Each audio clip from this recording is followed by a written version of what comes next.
안녕하십니까 여러분, 반갑습니다. 모있는 투자생활 든투생의 김민호입니다.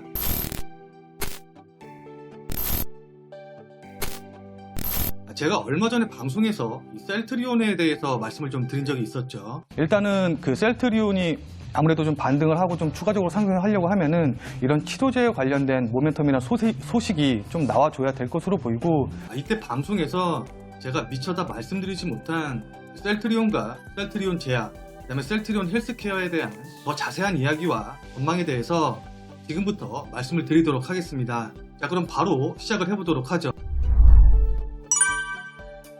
주주분들이라면 모두 다 전부 알고 계시겠지만은 얼마 전 실적 발표에서 2년 연속으로 사상 최대 실적을 기록했고, 또한 국내 제약바이오 업계로는 최초로 매출 2조 원 클럽 가입이 눈앞에 보이는 상황까지 다가왔습니다. 하지만 증권사 컨센서스에 비해서는 다소 실망스러운 실적을 발표를 하기도 하였고, 그리고 현재 시장에서는 국내 1호 치료제죠 레키노라에 대한 발표 이후에 시장에서는 좀 뭔가 그 모멘텀이 사라진 것 같은, 그러니까 약간 좀 방전된 느낌이랄까?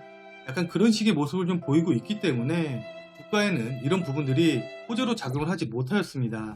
그러나 셀트리온 삼형제 같은 경우에는 램시마 SC의 출시국 확대에 대한 호재와 휴미라의 바이오 시밀러죠, 유플라이마의 유로 판매 승인도 역시 호재로 작용을 하고 있고, 여기에다가 국내 생산시설의 확대, 그리고 매년 앞으로 나오게 될 새로운 파이프라인에 대한 기대감도 역시 충분히 있는 상황입니다.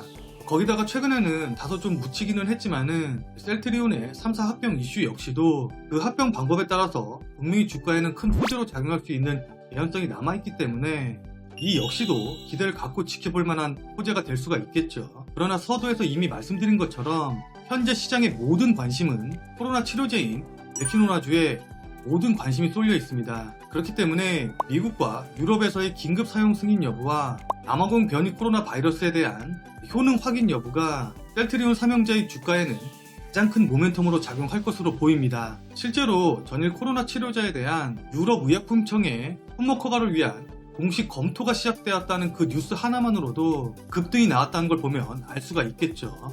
또 이것 이외에도 또 셀트리온 삼형제 이외에 다른 제약바이오 전반의 분위기가 최근 들어서 굉장히 좋지 않은 모습을 보이고 있는데, 다음 달에 있을 SK 바이오 사이언스의 상장 이슈와 4월에 있을 미국 암학회, 그리고 6월에 있을 미국 임상 종양 학회 등 글로벌 학회에 대한 이런 이슈가 제약 바이오주 전반에 대한 상승의 모멘텀으로 또 작용할 가능성이 있기 때문에 역시 주목해서 지켜봐야 될 것으로 보입니다. 특히 다음 달에 있을 SK 바이오 사이언스의 상장 이슈와 같은 경우에는 바로 직전 IPO 대여였던 빅히트 엔터테인먼트의 상장 때와 좀 비교해보면 이해가 쉬울 것 같은데요. 그 당시에도 빅히트의 청약 열풍에 힘입어서 JYP, SM, 그 다음에 YG엔터와 같은 엔터주 전반이 동반 상승했던 것을 기억해본다고 하면은 이번 SK 바이오 사이언스의 상장 이슈가 더 크게 기대되는 것도 사실입니다. 자, 거기다가 수급적으로 본다고 하더라도 외국인들이 지난 1, 2월 달에 그렇게 우리나라 시장을 전부 다 매도했음에도 불구하고 셀트리온 삼형제로는 꾸준한 매수세가 이어지고 있기 때문에 관련해서 기대감이 더 커지는 건 어쩔 수 없는 일이겠죠.